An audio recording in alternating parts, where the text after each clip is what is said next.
Welcome back to our global summit, Your Story Matters. I am your host, Kate Butler, and we created this global summit with you in mind. Your story matters and you matter. And as we go into 2025, we have created and curated a beautiful group of speakers who are here to share their story and perhaps some pearls of wisdom along the way that you can take with you in this new year that can help you on the next steps to the fullest version of yourself and in your journey. I am so honored to announce my next guest and one of our main stage featured speakers. Melissa Minnich stands as a beacon of transformation in the realm of consciousness and human potential. A respected international speaker, humanitarian, and spiritual thought leader and author, Melissa's life journey is a testament to the power of resilience and the human spirit. With an unwavering commitment to elevating global consciousness, she has established herself as a dynamic force in the realms of quantum healing, neuroscience, and ancient spiritual wisdom. Don't worry, we're going to unpack all this today. Melissa is the founder of the Sacred Soul Alchemy Mystery School. Melissa delves deep into the synergies between cutting-edge science and time-honored spiritual practices, one of my favorite things to talk about. Drawing from her vast knowledge and experience in quantum physics, energy healing, Vedic science, and spiritual psychology, she has created a unique pathway for individuals seeking enlightenment, healing, and empowerment. And Melissa's groundbreaking work is highlighted in her upcoming book, High on Life, A Prescription for Bliss, which is also the name of her talk today. And she is also known for her wildly acclaimed docuseries, Quantum Miracles, which I have had the absolute honor of being a part of. These platforms not only explore the intersection of science and spirituality, but they have also been the catalyst for global awakening, touching over 1 million lives. Melissa, welcome to the stage. Thanks, Kate. It's always such a pleasure to be with you. We've just known each other so long, and I'm just so grateful to be here. Lucky me. I'm so grateful to be on this journey with you. I am so grateful that we have made a conscious intention to keep in touch and truly support each other, in the work that we do in the world, from that, pickup at the Atlanta airport. When we didn't know each other, but we decided to carpool on a whim. And here we are today. So Melissa, for the people who don't know you, or maybe even are experiencing you and your story and your work for the very first time, can you share a little bit about your background and your personal journey of how you created this bliss of prescriptions? Yeah. I cannot wait to dive in. Yeah, absolutely. So I know you know a lot of my older backstory, but the bliss prescriptions come out of a transformation that I had that started in 2021. So before 2021, my old backstory is that I was 10 out of 10 on the ACE score, which is adverse childhood experiences. I experienced everything from sexual trauma to homelessness to, not having food, abuse, to going into college and being a super high achiever, but had been raped, had a lot of really bad family experiences, and then was a self-mutilator. And then after 9/11, I became an international drug trafficker. So then I went on, years later to start to heal my life and do things. And I really turned my life around after I was homeless in 2009 and 2010. And I met you in 2015 when I was building this, this work and this experience. Had a really successful company, done some really great things, had been really working on and healing my own trauma, had helped tons of people around the world. And then in 2021, I went to Egypt. And I had it what I can only call to be an initiation and an activation. I laid in the king's sarcophagus, the king's chamber in the sarcophagus, and I had this bolt of energy run through my body. And then I went to Karnak, and these two men in robes. I was with a group of 12 women, but they took me out of that group and put me into a private temple room that was like, and they locked me in there with like lattice metal. And all the girls were like, we want to go in. And they're like, no, this is only for her. And they did this sacred geometry and this movements and all this stuff. And were chanting these things around me. And I could just feel like this energy flowing through my body in a way like I'd never felt it before. And I thought I understood about healing and energy and the work because I've been teaching it for, a while at that time, 2021. It had been 11 years of me like diving in and working on finding these things. And then I went into the statue of Sekhmet, and I put my hand on her third eye. I got to have a private session and see this statue, and I had this like energetic staff, which is the staff of Sekhmet, set into my body. And when it did, the top of the staff, that the ball like went into my pineal gland and started glowing indigo blue. And what I call that was like I activated my pillar of light. And what happened after that, though, wasn't pretty. I call it my year of death. I spent from that moment in my life, it activated something. In the next year of my life, 7 people in my life passed away, including 2 family members, a client, a couple clients, friends. And I had the demise of the 2 closest relationships in my life, where it was such a devastating experience that I literally shut down my business, moved out of my home in California, and moved out of the country. I shut down and stopped and walked away from everything for over a year, almost a year and a half.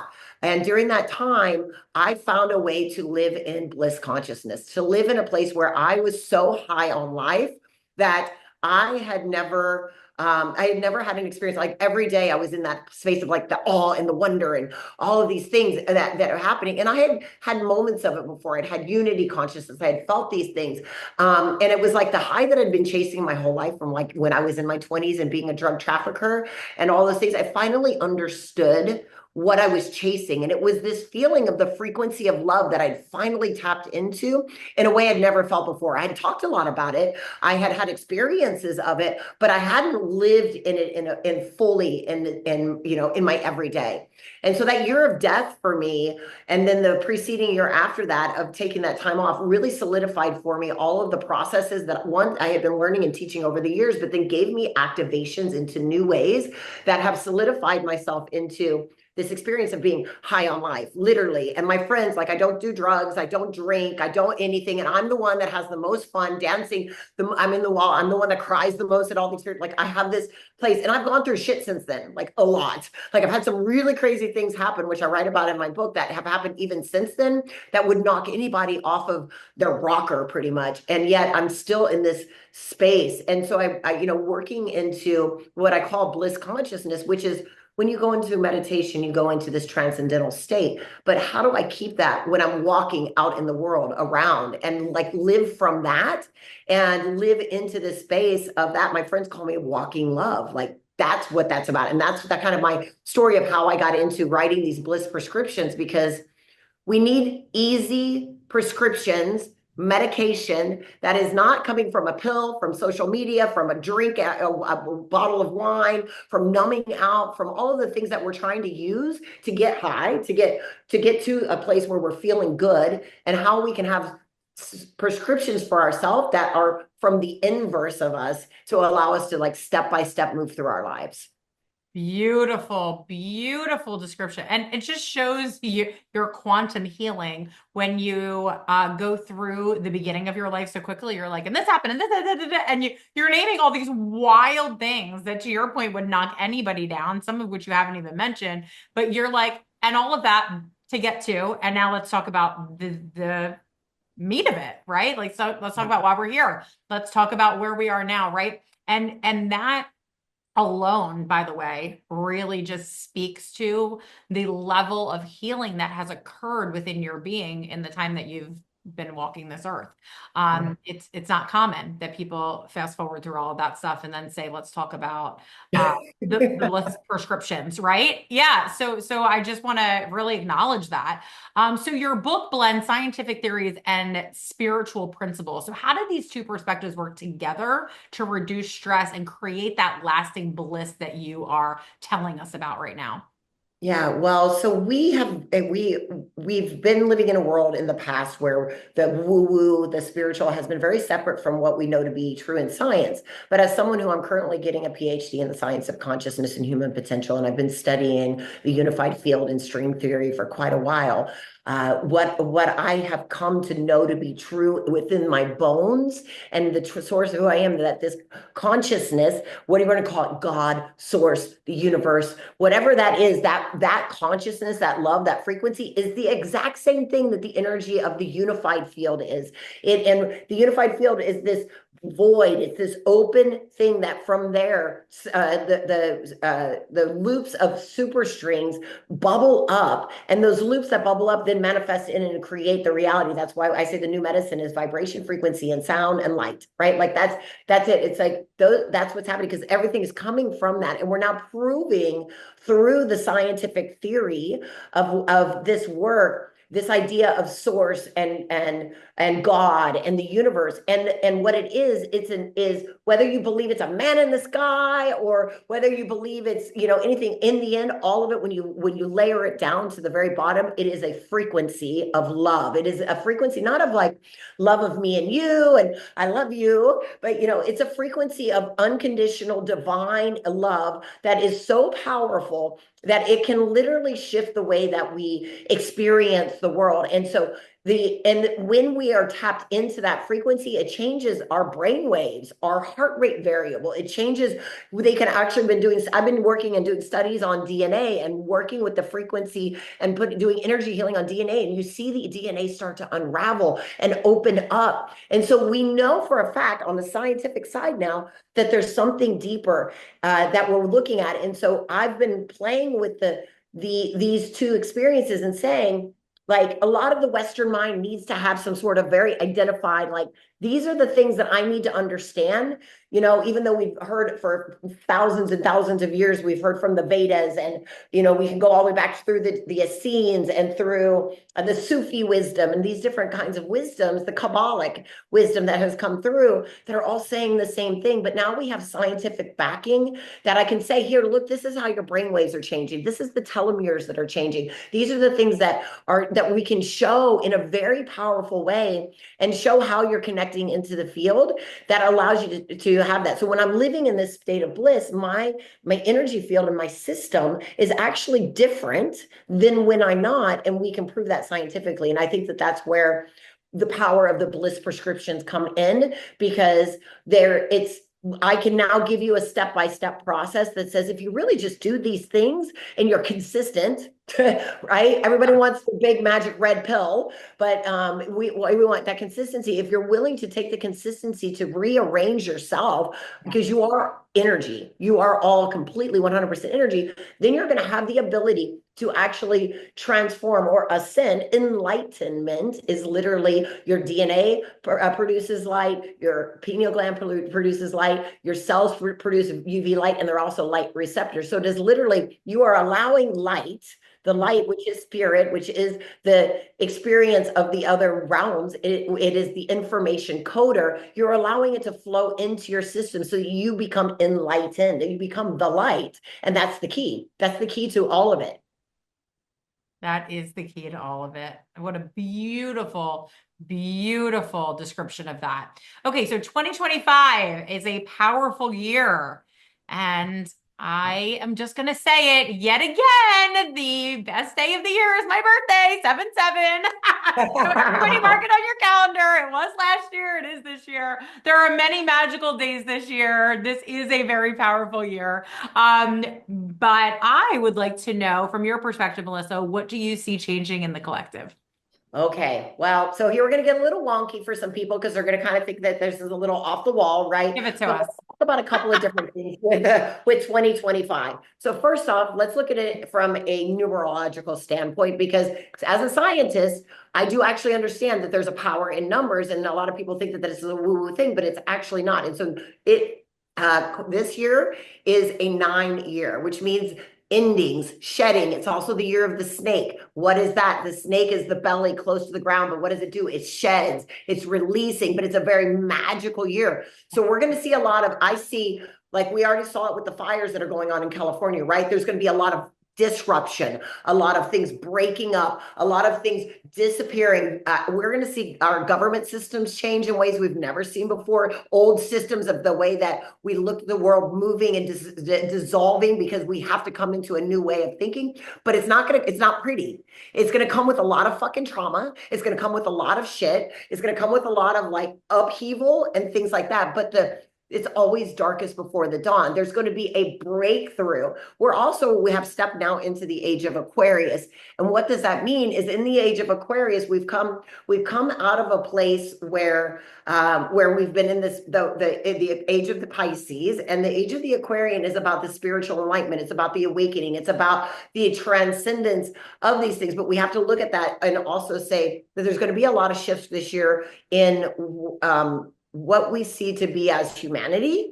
Think of AI and technology, right? And we have paths. We have paths to choose, right? We could go down a bad path. We can go down a good path, whatever your judgment is. But we are also in a place where Mother Gaia has now shifted into her fifth dimensional self. And yet the people on Earth are still struggling in the 3D, 4D kind of world. And so it's creating a rift. We're going to see a lot of people exiting this year, meaning there's going to be more deaths. There are going to be people that are not ready for the transformation, not ready for the move, for things happening and stuff like that. But in the end, this is going to be, I call it the quantum year. And the reason I'm calling it the quantum year is because this is the year for the quantum leap in our consciousness and in our society. But for us to have that quantum leap, it's going to look like a lot of really challenging things. So we thought we had challenges with COVID. We thought we've had challenges with these other things.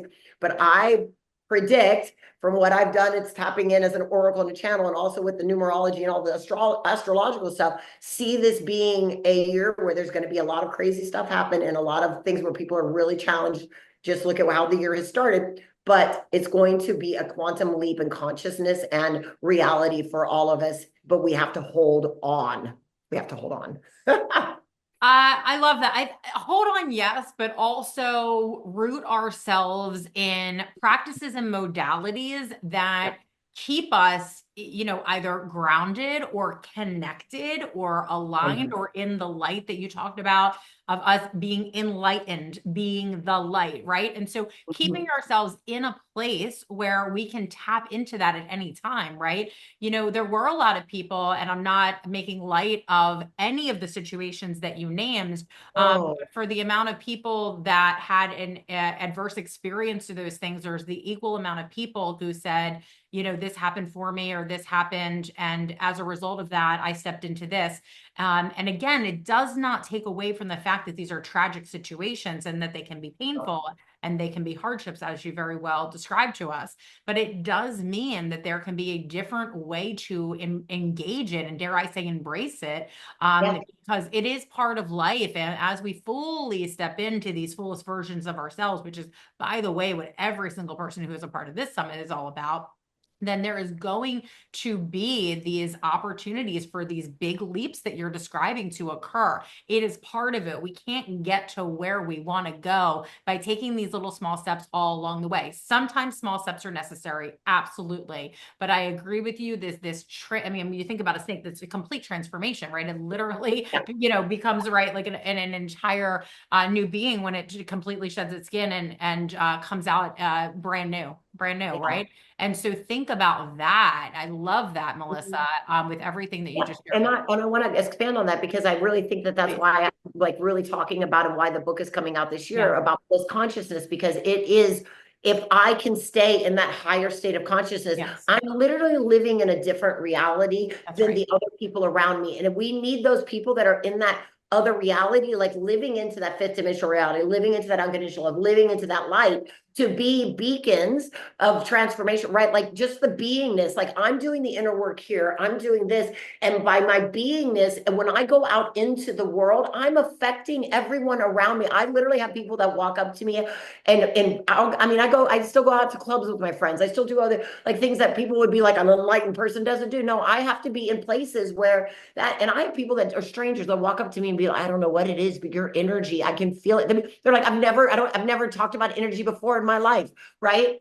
And so it's like one of those things where when we learn, and it's that interior, each one of us must do the work for ourselves. Yes, we can be an activist or you can do things on the outside, but you have to keep coming back. It is a holographic universe. It is the you inverse. I'm going to go into me. I'm going to become that light, live in that bliss consciousness. And through that, my experience of how I walk in the world is going to help shift the way that the world is showing up and lighten the load for people that are having the really traumatic times, the really challenging experiences. Yep. I went through this experience. So last year we almost lost my sister. My sister is a massive addict, and I just got her notarization for me to share her story, so we're okay here. Massive addict. Who we nearly lost her, and I actually flew to Texas and to say goodbye.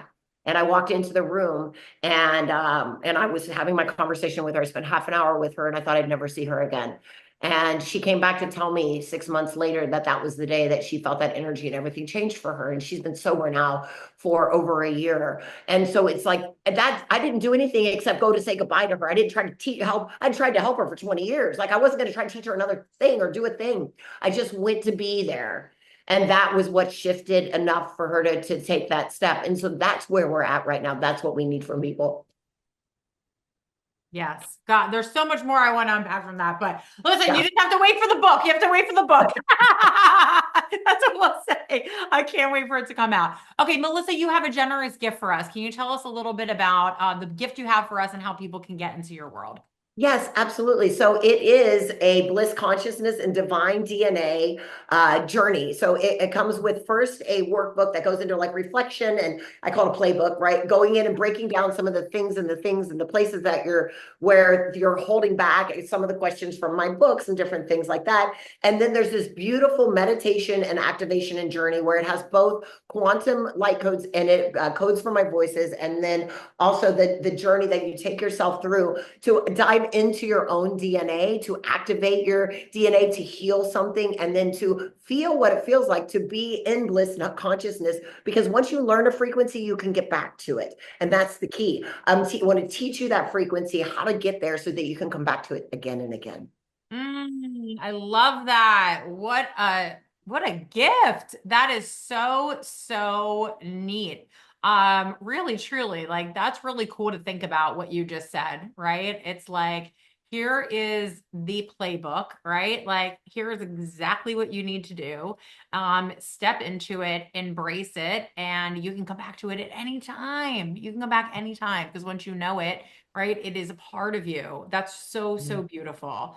And Melissa, how can we get into your world? What's the best way? Where are you most active or I'm most active on Instagram and YouTube. So that's great, my name, great. Melissa S. Minnich usually is where you'll find me. And then I have my websites, melissaminnick.com, and you can stay up to date with when the book is launching here soon. And so eventually my highonlifebook.com is going to be live, and we're going to be doing fun with that. So yeah. So amazing. Definitely get into Melissa's world. She has fantastic content and is really serves her audience at a very, very high level, meaning there is consistent serving and constantly, new content going out that really is designed and created to meet people in the moment exactly where they are with also what is going on in the world. That's unique about you, Melissa. That is not something I see from other thought leaders out there. So first of all, honoring you for that. It takes a very unique and connected and aligned thought leader to be able to operate the way that you do. So you are seen, and you really are serving a lot of people by the way that you are showing up. So thank you for that. Continue to do what you're doing also. And so looking forward to this book in the world. Melissa, thank you for being with us. Thank you. And thank all of you so much for being guests here at our summit. This was designed with you in mind, and we just want you to remember that your story matters. Thank you, everyone, so much. Bye-bye.